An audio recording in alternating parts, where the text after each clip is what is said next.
You ever look at a woman in her 40s and see a stranger where someone you knew used to be? Like a quiet storm has been brewing behind her eyes for years, and now it's finally making landfall. The dam is breaking, the map is being redrawn, and it feels like the family is the first thing swept away in the flood. We see it. We talk about it in hushed tones with other guys. She's lost it. She's gone crazy. But brother, that's just the smoke. It's not the fire. I need to tell you what the fire actually is not what we've been told. And if you're standing there watching the life you built start to crack, you need to hear this. Not from a doctor, not from some guru, from me, from one brother to another. This is about the unraveling. And it's about the truth we're all missing. I watched it happen in my own life. Not with my wife, but with my mother. I was a teenager. One day the house just felt different. The air was thinner, sharper. My mum, this woman who was always the steady anchor, the one who packed lunches and knew all the answers, she started to fade. Then she started to change. It wasn't a loud change. It was a quiet, terrifying one. She'd stare out the kitchen window for a long time, her coffee going cold. The meals became simpler, then sometimes they were just forgotten. There was a distance in her eyes, a million-mile stare right in our own living room. My dad would just shake his head. "She's going through a phase," he'd grumble. "Women's troubles." He'd retreat to the garage. I'd retreat to my room. We, the men of the house, just hunkered down.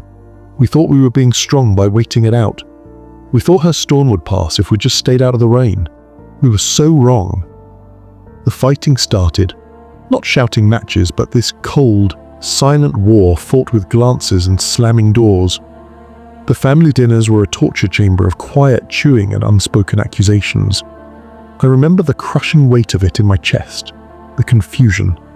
I felt like I had lost my mother, and I was watching my father lose his wife, and neither of us had the first clue how to stop it. I blamed her. Of course I did. She was the one changing, she was the one rocking the boat. It felt like a betrayal.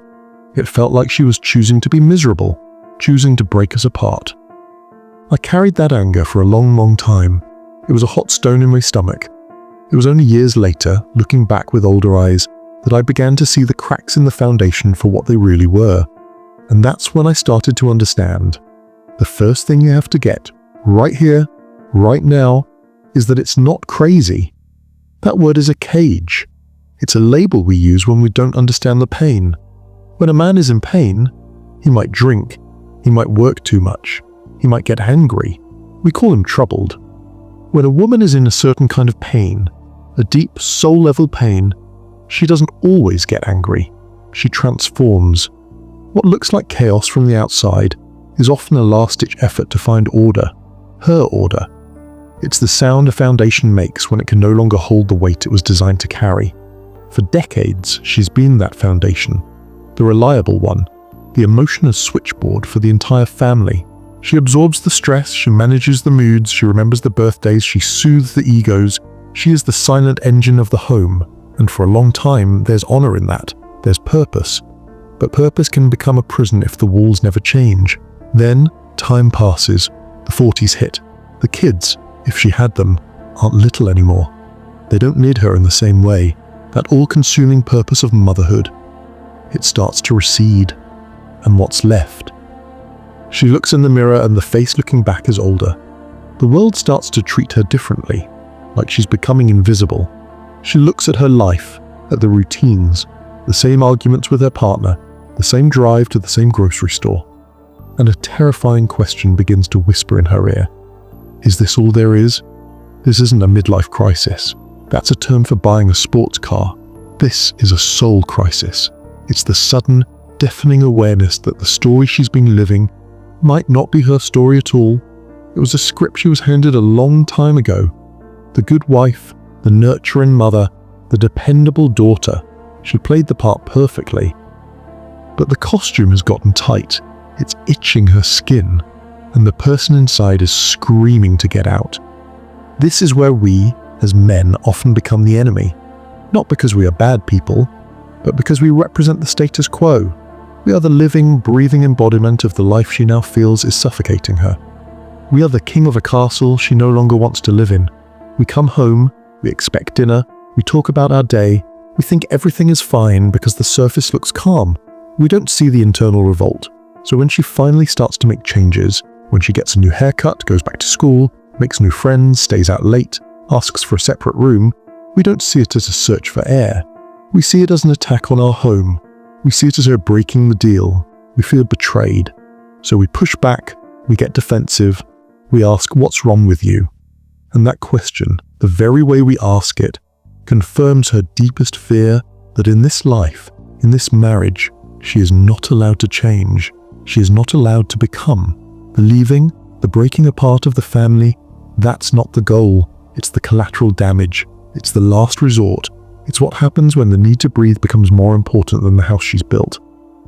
Imagine holding your breath for 20 years. You'd do anything for a single gasp of air. Anything. Even if it meant breaking something you loved.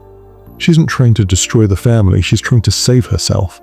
And sometimes, from the outside, those two things look exactly the same. The love might still be there, but it's buried under layers of resentment and regret. The love for you, for the kids, might be a rock-solid thing. But it's not enough to quiet the screaming voice inside her that says, "If I don't do this now, I will die here." Not a physical death, but a death of the spirit. And that is a slower, more painful end. This is the hardest pill to swallow. It was for me. It's not about you. It really isn't. Your shortcomings, your failures as a husband, they are part of the picture, sure, but they are not the whole painting. This is her journey.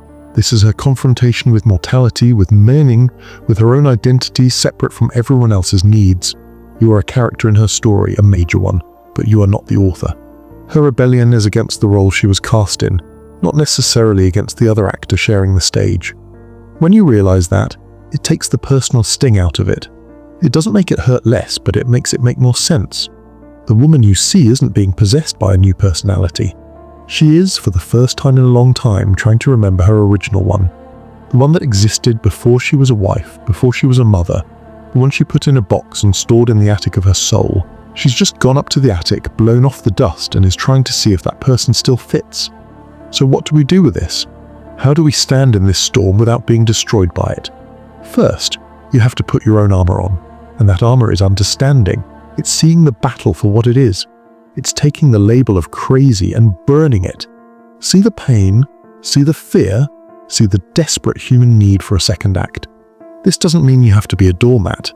It doesn't mean you have to agree with every decision. Your pain is real. Your confusion is valid. But your power lies in shifting your perspective. You can't stop her storm. But you can decide if you will stand in the rain with an umbrella of resentment, or if you will learn the landscape of this new weather. This is where you look inward. This is where you become. You learn to listen not to the words, but to the silence between them. You learn to ask different questions, not, "Why are you doing this to me?" but "What are you searching for?" You learn to hold your ground without being a wall she needs to break down. You learn the difference between a battle for control and a journey for peace. You protect your children by showing them what grace under fire looks like. You show them that even when things fall apart, dignity and respect don't have to. You anchor yourself not in the old life that is changing, but in the man you are choosing to be right now. A man who can face complexity without breaking. A man who can love someone even as they walk a path he doesn't understand. The path forward is never clear. Sometimes the family breaks, and that is a grief that stays with you, but it doesn't have to destroy you. Sometimes, through this fire, a new relationship is forged, a more honest one, a real one, where you see each other not as roles but as people, flawed, scared, brave people trying to find their way. That possibility exists only if you can look past the crazy and see the human being inside. My mother, she never really came back to the woman she was. That woman was gone. But in time, I met the woman she became. She was more fragile in some ways, but more real in others. There was a light in her eyes that hadn't been there before. It was a hard-won light. It cost us all something. But I understand now. It was the cost of her freedom. You ever look at a woman in her 40s and see a stranger? It's not a stranger, brother. It's a person waking up from a long, long dream. And the waking up is the hardest part.